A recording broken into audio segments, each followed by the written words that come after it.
The holiday rush may still feel months away, but this is exactly when I want to get organized. Today, I'm turning this folding cart into an Etsy shipping station that can stay up permanently or fold away when the busy season is over. I'm organizing everything from product backing cards, belly bands, and cellophane bags, tape, twine, and shipping boxes. And I'm doing it without giving up the craft table where I actually pack my orders. If you sell handmade products on Etsy, you already know how quickly shipping supplies can take over your workspace. You start with a few boxes, some tape, and a stack of thank you cards, and before long, you're searching for tissue paper while your orders are waiting. So even though it's summer, I'm getting ready for the holiday rush now. I found this folding cart. I purchased it 10 years ago, and actually it had been sitting in my mother-in-law's sunroom, and she always told me, if you ever want it back, take it back. And I figured this would be the perfect dedicated Etsy shipping station because this cart folds away after the holidays. If your shop is not so busy during the rest of the year, this is the perfect solution for a holiday rush situation. The cart will store everything I need, but I'll still use my craft table as the actual packing surface. So when orders pick up, I can roll the cart right beside me and pack everything in an assembly line style and then move it out of the way. I'm also going to show you my label station, the Cricut supplies that I use to make product backing cards and belly bands, and some of my favorite packing supplies for making handmade orders feel more professional. Wait until you see the riser I made for the bottom shelf of this cart. It started off as old dresser legs that had been sitting in our shed. Most of the organizers I'm using came from Dollar Tree, including the clear drawers, the long bins, the trays, and divided containers. I wanted clear storage because I need to quickly see what I have, what I'm running low on, and what needs to be restocked before orders begin picking up. You definitely don't need an expensive organizing system to create a functional shipping station. I chose each container based on the supplies I actually use when fulfilling my Etsy orders. Of course, before it could look organized, everything had to come out. And this is what I was working with. I had packaging supplies, cards, baskets, stickers, twine, boxes, and brand new containers spread all over the floor. My goal was to give everything a designated place without permanently rearranging my craft room. So because this cart only has 2 levels, I needed a way to create more usable storage on the lower shelf. I originally thought about buying a shelf riser, but then I remembered these old dresser legs from my son's dresser that had been sitting in our shed. The base happened to fit perfectly inside of the cart, and so I painted it white, and then I added a whiteboard on top. This is Dollar Tree foam board. I would really rather have a piece of wood, but right now I'm just using foam board temporarily. And this gave me a sturdy additional level with room to store supplies, both above and underneath of it. And it cost me nothing to make it. I love finding ways to reuse something I already own, especially when it solves a very specific organizing problem. So one of the supplies I wanted to keep organized was my product backing cards. I use these to give smaller products a finished boutique style presentation, and depending on the product, the backing card can display my branding, hold the product in place, and protect it before it goes into a cellophane bag. I make many of these with my Cricut machine, which allows me to create the exact size and design I need without ordering hundreds of custom cards at once. And I use them for products like ornaments, magnets, keychains, and other small personalized items. I also make belly bands with my Cricut, and a belly band is a simple strip of cardstock that wraps around a product or its packaging. Next are my thank you cards and care cards. My thank you cards help customers see that there's an actual person behind Simple Made Pretty. They include a little information about me and my shop, along with a QR code customers can scan to leave a review. Reviews are incredibly important for an Etsy shop because they help future customers feel confident ordering from you.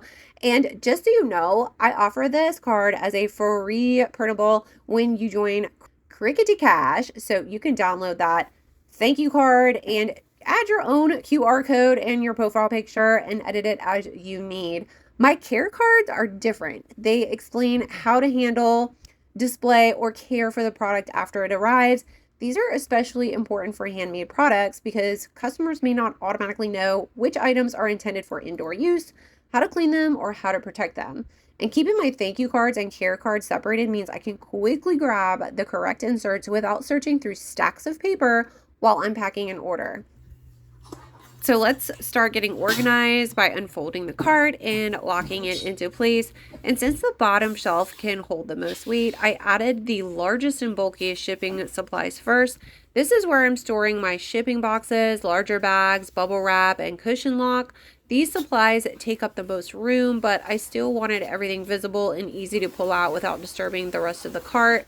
Next, I added the riser I made from the old dresser legs and a piece of whiteboard. This gave me another complete level of storage without permanently changing the cart. And on top of the riser, I placed clear Dollar Tree bins for packaging tape, twine, and ribbon. I have a huge roll of twine, so giving it a dedicated container keeps it from rolling around or getting tangled with everything else. Then I used a Dollar Tree plate organizer to hold my flat packaging vertically. This turned out to be perfect for separating rigid mailers, envelopes, and smaller folded shipping boxes instead of stacking them and having to dig for them. Beside those, I added clear containers for my product backing cards and the product belly bands. I make many of these with my Cricut, like I mentioned, and on top of the shelf on the top, I added another clear riser with pull-out bins underneath. Next, I added the clear drawers for my thank you cards and my care cards. Keeping these separated is important because they serve two different purposes. The thank you card introduces my shop and asks for the customer to leave the review, while the care card contains instructions specific to the product. These little pull-out bins, they're actually made for the refrigerator from Dollar Tree. They hold my regular and larger cellophane bags so they stay clean, flat, and separated by size. And on top of the riser, I'm keeping a little Dollar Tree organizer with my package care labels for mail carriers.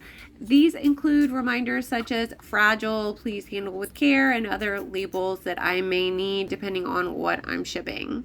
Finally, I organized all of my MUNBYN label rolls inside of Dollar Tree containers with lids. I have my white thermal labels for product information, and I'm organizing pink branded labels with fun messages such as Happy Mail and Yay It's Here, and brown craft labels with gentler messages for memorial and sympathy orders. I'm calling these my comfort message labels because they include a thoughtful wording such as "May this bring you comfort."